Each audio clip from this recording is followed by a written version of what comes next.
감옥에 갇혀 있을 때 보낸 편지입니다. 그런데 특이한 것이 있습니다. 바울은 자신이 감옥에 갇혀 있다고 말하지 않습니다. 1절 주 안에서 갇힌 내가 너희를 권하노니, 바울은 주 안에서 갇혔다고 말합니다. 자신이 주 안에 갇혔다는 이 생각이 바울의 인생을 완전히 바꿨습니다. 감옥에 갇힌 사람이 감옥에 갇혔다고 생각하는 것은 이상한 것이 아니에요. 자연스러운 것이죠. 나는 감옥 안에 있다. 여기를 봐도 감옥, 저기를 봐도 감옥, 바닥을 봐도 감옥, 바닥에 누워 천장을 봐도 감옥입니다. 이러한 감옥에서 떠오르는 생각은 단 하나입니다. 감옥에서 나가는 것. 말씀을 묵상하면서 우리의 삶이야말로 감옥이지 않는가라는 생각을 해보게 되었습니다. 아이들은 학교를 감옥처럼 여길 수 있고요. 어른들은 직장을 감옥처럼 여길 수 있습니다. 때로는 가정이 감옥이 될 수 있고 사람이 감옥이 될 수도 있습니다. 사랑하는 배우자가 어느 순간 나를 옥죄는 대상이 될 수도 있고요. 사랑하는 자녀가 나를 아무것도 못하게 만드는 올가미로 여겨질 때도 있습니다. 직장의 상사와 동료는 나의 실수를 잡으려는 마치 감옥의 간수처럼 보여서 한순간도 긴장의 끈을 놓을 수가 없습니다. 긴장이라고 하는 끈을 내 몸에 칭칭 동여매야 한다는 것이죠. 그래서 주말이 되면 무조건 집 밖으로 나가는 분들이 있습니다. 삶이 감옥이 되어버린 것입니다. 그래서 일상에서 벗어나고 싶다는 생각으로 하루하루를 살아가고 있다가 주말이 되면 탈옥을 하는 것인지 추록을 하는 것인지 모르겠지만 감옥을 벗어나는 것이죠. 우리는 정도의 차이가 있을 뿐이지 대부분 감옥과 같은 인생을 살아가고 있습니다. 투옥되었다가 잠시 추록하고 다시 투옥되었다가 잠시 추록하기를 반복합니다. 자신의 일상을 벗어나고 싶은 감옥으로 여긴다면 주말에 추록하는 것을 아무리 되풀이한다고 해도 인생은 행복할 수가 없습니다. 그래서 바울이 대단한 거예요. 바울은 정말로 감옥에 갇혀 있었지만 자신은 주님 안에 갇혀 있다고 여기며 살았습니다. 그래서 여기를 봐도 예수님, 저기를 봐도 예수님, 아래를 봐도 예수님, 누워서 하늘을 봐도 예수님 뿐이었습니다. 자기 자신이 예수님 안에 있다는 말은 예수님과 하나가 되기 위해서 노력했다는 말이기도 하고 예수님의 시선으로 모든 것을 바라봤다라고 하는 뜻이기도 합니다. 그래서 바울은 감옥이라는 환경 속에서도 영적으로 짓눌리지 않았습니다. 평안한 마음으로 자신이 해야 할 일을 그대로 할 수 있었던 거예요. 이런 훌륭한 편지를 쓴 것을 보면 말이죠. 예수님은 자신이 하나님의 아들임을 아시고 하나님 아버지와 하나가 되기 위해서 노력하셨습니다. 바울은 이러한 예수님의 삶이 사람이 닮아야 하는 원형이라고 여기고 예수님과 꼭 하나가 되기 위해서 노력했습니다. 바울은 교회를 예수님으로 또 비유를 합니다. 그리고 교인들이 성숙한 신앙으로 예수님의 삶을 이루어갈 때 몸 대신 이 교회가 바로 서게 된다라고 하는 것을 에베소서를 통해서 가르치고 있습니다. 오늘 본문의 주제는 13절이에요. 우리 함께 13절 읽어보겠습니다. 우리가 다 하나님의 아들을 믿는 것과 아는 일에 하나가 되어 온전한 사람을 이루어 그리스도의 장성한 분량이 충만한 데까지 이르리니. 바울이 에베소 교회에게 전하려고 했던 가르침은요, 또 감옥과 같은 인생을 살아가고 있는 오늘날 우리에게 전하고 싶었던 그 가르침은요, 예수님과 하나가 되면서 나타나는 삶의 변화, 교회의 변화, 이 복된 변화를 알려주고 싶었던 것입니다.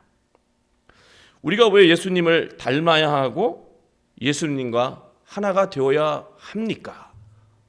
라는 질문을 누군가 한다면 6절이 답이 되겠습니다. 하나님도 한 분이시니 곧 만유의 아버지시라. 만유 위에 계시고 만유를 통일하시고 만유 가운데 계시도다. 이 만유를 통일한다는 말은요, 정확하게 번역을 하면 만유를 통해서 하나님이 그대로 드러나신다는 거예요. 만유를 통해서 하나님을 그대로 느낄 수 있다는 말씀입니다.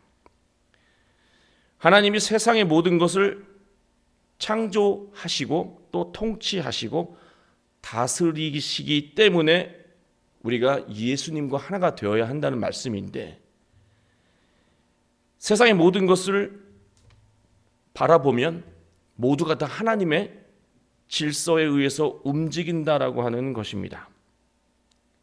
세상이 이렇게 움직인다는 것을 알았다면 지혜로운 사람은 하나님의 질서에 따라 살아야겠구나 라는 생각을 하게 되죠. 그러나 사람이 어리석으면 세상이 사람에 의해서 운영된다고 생각합니다.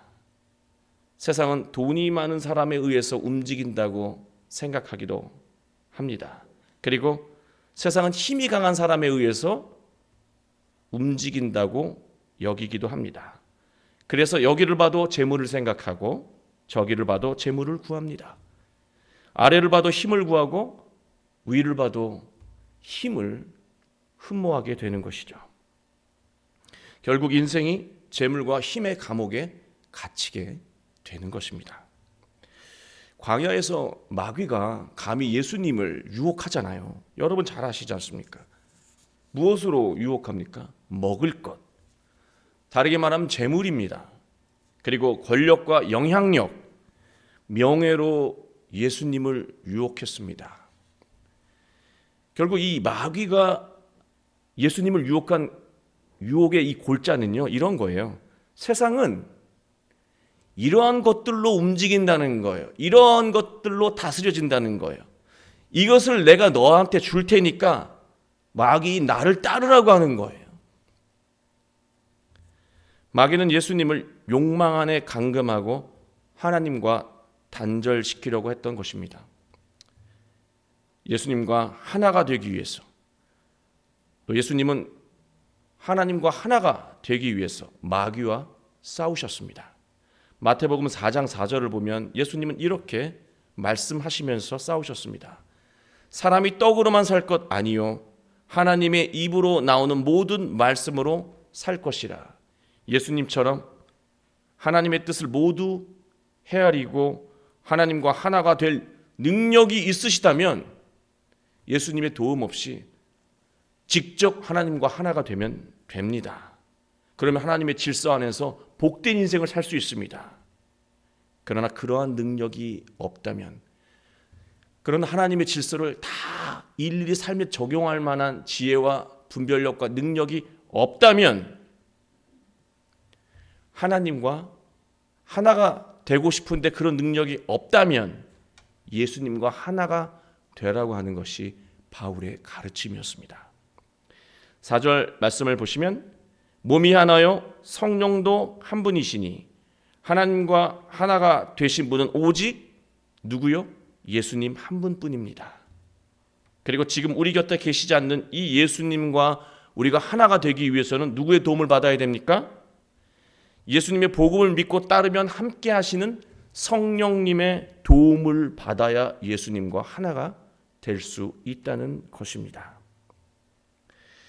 3절 평안에 매는 줄로 성령이 하나가 되신 것을 힘써 지키라. 우리가 예수님과 하나가 되고 하나님과 하나가 된다고 하는 것 때로는 부담스럽잖아요. 그런데요, 성령이 함께 하시면 평안하고 기쁘다는 거예요. 그 하나됨 안에서.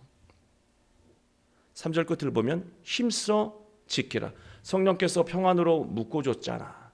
그러나 그것으로 가만히 있으면 안 되고 힘써 그 하나됨을 지켜야 한다는 말씀입니다. 예수님과 하나가 되기 위해서는 구체적인 노력도 필요하다는 말씀이에요. 2절 그 구체적인 삶이 무엇인지를 말해주고 있습니다. 우리 2절 한번 천천히 읽어볼까요? 모든 겸손과 온유로 하고 오래 참음으로 사랑 가운데서 서로 용납하는 것이 성령이 주시는 마음이고 성령으로 예수 그리스도와 하나가 되는 것입니다. 이 마음으로 살아야 돼요. 성령이 함께 하시면 마음이 겸손해집니다. 마음이 온유해집니다. 그리고 오래 참습니다. 그리고 사랑으로 서로 용납합니다. 이러한 마음으로 살아갈 때 예수님과 하나가 되는 복을 누리게 된다는 말씀입니다. 여러분, 겸손이 뭐라고 생각하십니까? 우리는 겸손, 온유, 참음, 사랑 다 아는 말들이에요.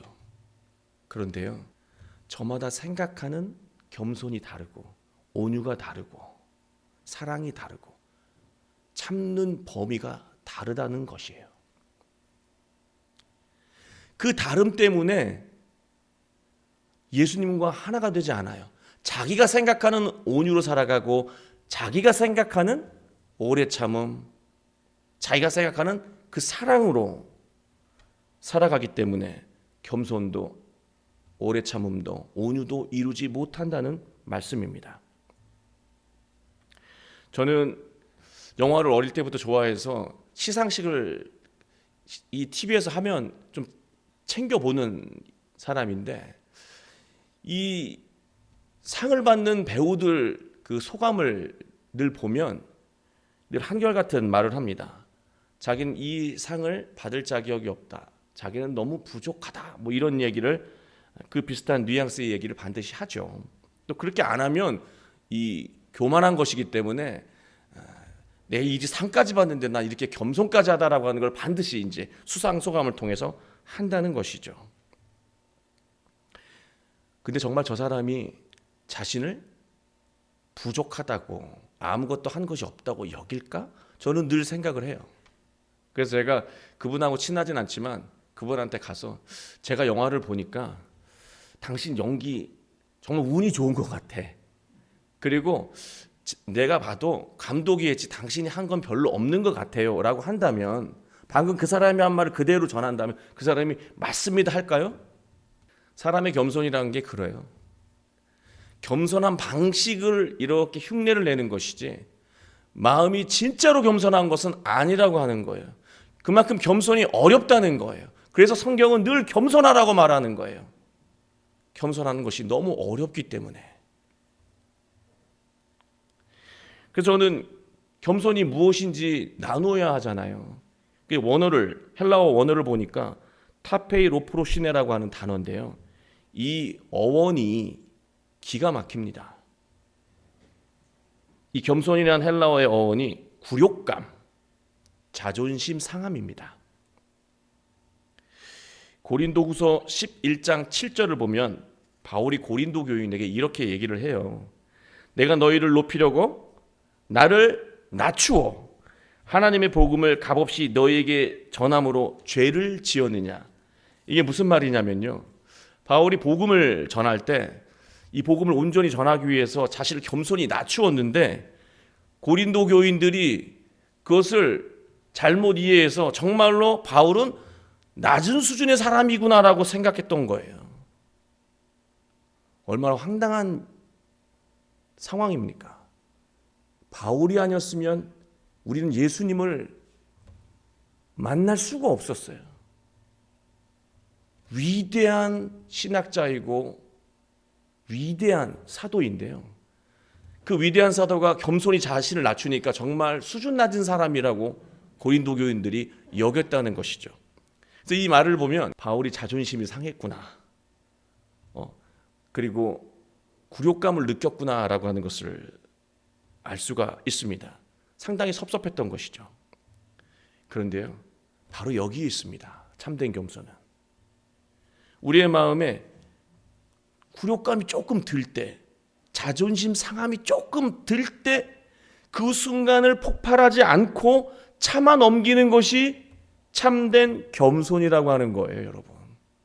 내가 너무 많이 양보했나? 내가 너무 많이 져줬나? 집에 와서 생각해 보니까 억울하네. 자존심 상하네. 이게 딱 정확하게 겸손하게 한 거라는 거예요. 입으로 저는 한 것이 없습니다. 이런 가짜 겸손으로는 예수님과 하나가 될 수 없다는 거예요.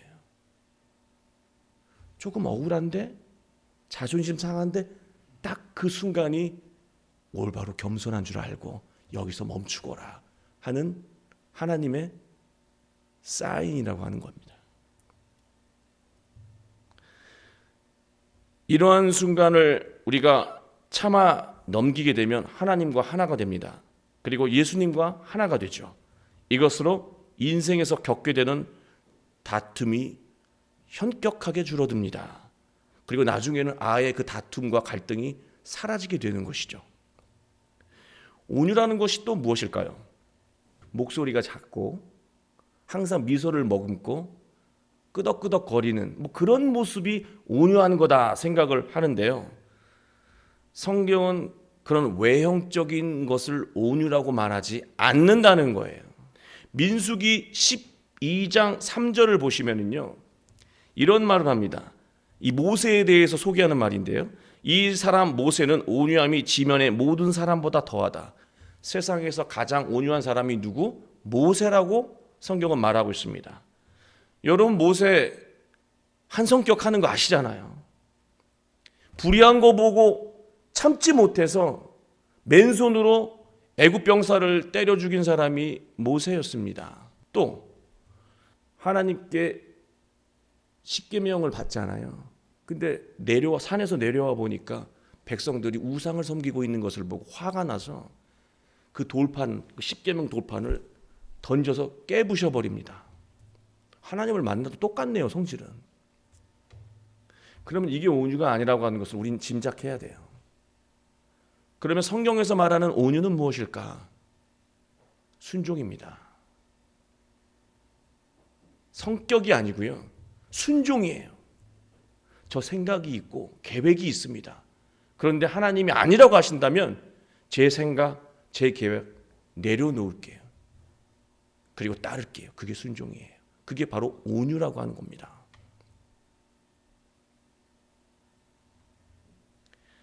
바울이 소아시아에 가서 복음을 전하고 싶었어요. 사람들이 많은 곳에 가서 정말 전하고 싶었어요.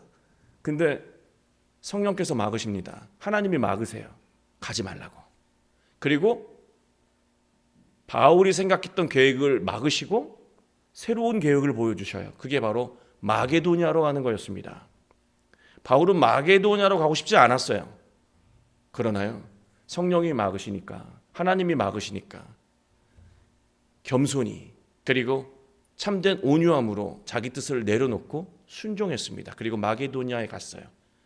그리고 누구를 만났습니까? 자주장사 루디아를 만나죠. 루디아가 어떤 사람이었습니까? 엄청난 재정적 능력이 있는 거상이었습니다. 그 사람이 바울의 복음에 감동을 받고요, 함께 협력을 하는데요, 빌립보 교회를 세웁니다. 근데 여러분 잘 아시는 것처럼 빌립보 교회가 바로 유럽 복음화의 서막을 알린 교회였어요. 빌립보로 가지 않았으면 유럽은 복음화되지 않았다는 거예요.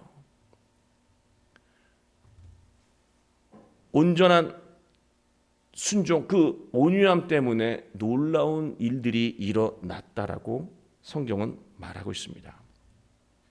자기 생각과 판단을 내려놓고 하나님 말씀에 순종하는 온유한 삶의 태도가 예수님과 하나가 되는 복된 결과를 이룬다는 말씀입니다.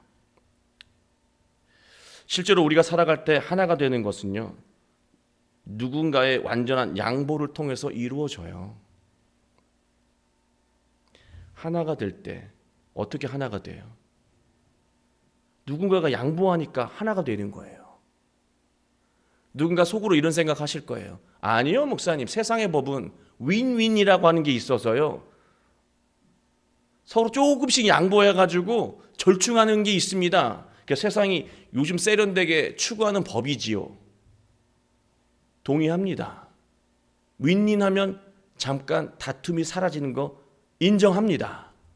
그러나 여러분, 서로 조금씩 양보하면 다툼은 표면적으로 사라지는 것 같지만요, 힘이 한대로 모아지지 않아요. 그런 하나됨으로는 어떤 놀라운 일들도, 어떤 사회의 변화도, 어떤 신앙의 기적도 이룰 수가 없다는 거예요. 진정한 하나됨은요, 누군가의 양보를 통해서 이루어진다는 사실입니다. 정말 온유한 마음인 거죠. 내 뜻을 내려놓고 수용해 주는 거. 그렇게 되면 상대는 고마움을 느끼게 됩니다. 그리고 양보한 사람을 진심으로 배려하게 되고 힘이 제대로 모아지게 되는 것이죠. 가정에서 부모가 자녀에게 온유한 마음으로 뜻을 양보하고 자녀가 부모에게 온유한 마음으로 순종한다면 기쁨과 행복이 가득한 가정이 될 것입니다. 직장에서도 마찬가지입니다. 지금 동료에게 양보하면 나중에 기회가 안 올 것 같아서 지금 양보할 수가 없고 다퉈야 돼요. 그렇지 않아요? 그런데요, 하나님을 믿고 온유한 마음으로 양보하며 하나가 되십시오.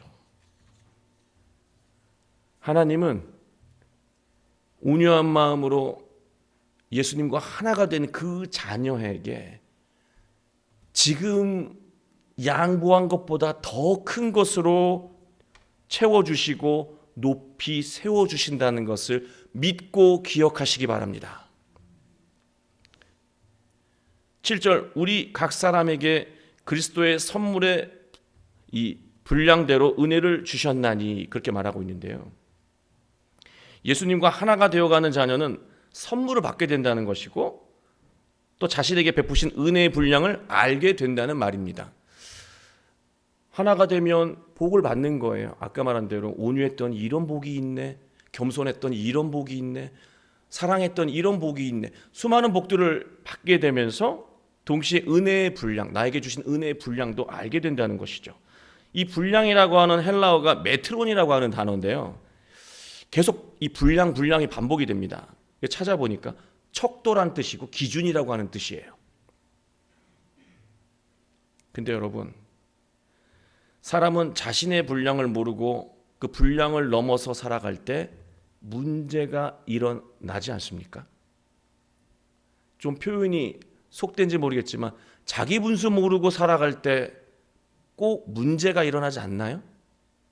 반대로 자기 분량에 터무니없이 못 미치게 살아가요. 열등감이든 패배감이든 주눅듦이든 자기 분량에 턱없이 부족하게 살아가는 경우도 있어요. 그러면 인생은 열매가 없고 무력할 수밖에 없는 것입니다. 자기 분량을 넘쳐도 문제요, 부족해도 심각한 거예요. 여러분, 달란트 비유를 보면 이 분량이에요. 똑같이 주지 않고 다 다른데, 은혜의 분량이 다른데 어떤 사람은 5개를 주셨고요, 어떤 사람은 2개를 주셨어요. 그리고 어떤 사람은 하나를 주셨죠. 5개 받은 사람은 6개를 했나요? 5개를 완전히 채워서 늘렸어요. 5개 늘렸죠. 2개를 받은 분이 3개, 4개를 했나요? 2개를 더 늘렸어요. 다시 말하면 2개를 완전하게 채웠다는 소리예요. 그런데 하나를 받은 사람이 있었는데 그 사람은요, 이것을 고의간직하고 채우지 않고 묻어놨어요. 그랬더니 그 하나마저도 하나님이 뺏으셨어요. 그게 달란트의 비유입니다. 인생은요, 세상은요, 인정하기 싫으셔도 분량이 다 달라요. 근데요, 내 욕심에 더 큰 분량을 요구한다고 해서 더 많은 분량을 받게 되면 행복하지 않아요. 감당이 안 돼서 인생이 짐이 된다는 거예요. 반대로 하나님이 주신 능력이 있는데 어리석고 무능하고 게으르게 살아간다면 절대로 인생은 행복할 수 없어요. 그거는 무책임한 것이고 하나를 땅에다 숨기는 것과 똑같은 성의 없는 인생이라고 하는 것입니다. 사람은요, 하나님이 주신 분량, 그 양이 중요한 게 아니라 그 분량, 그것을 가득 채울 때 행복하다라고 하는 거예요. 충만히 채울 때 행복하다는 거예요. 14절 말씀 보면 그리스도의 장성한 분량이 충만한 데까지 이르리니. 자기 분량을 몰라요. 얼마만큼 해야 되는지 모르잖아요. 그것을 예수님과 하나 되는 과정에서 정확하게 본다는 거예요. 내 역할이 여기까지구나. 마가복음 8장 34절을 보면 예수님 이런 말씀하셨어요. 누구든지 나를 따라오려거든 나와 함께 하고자 한다면, 나와 하나가 되고자 하는 사람이 있다면 자기를 부인하고 너를 객관화해라. 누구 앞에서? 늘 나를 기준으로, 예수 그리스도를 기준으로 너를 객관적으로 판단해라. 그리고 네 인생에 부족한 게 있다면 그게 십자가인 줄 알고 채워라, 짊어져라. 그 말씀을 하신 거예요. 자기 십자가를 짊어지지 않는 자는 1달란트를 받고 땅에 묻는 자예요. 그러나 힘들지만 자기 십자가를 지는 자는 5달란트를 또 5달란트로 충만히 채우는 자, 2달란트를 또 2달란트로 충만히 채우는 자, 행복한 자예요.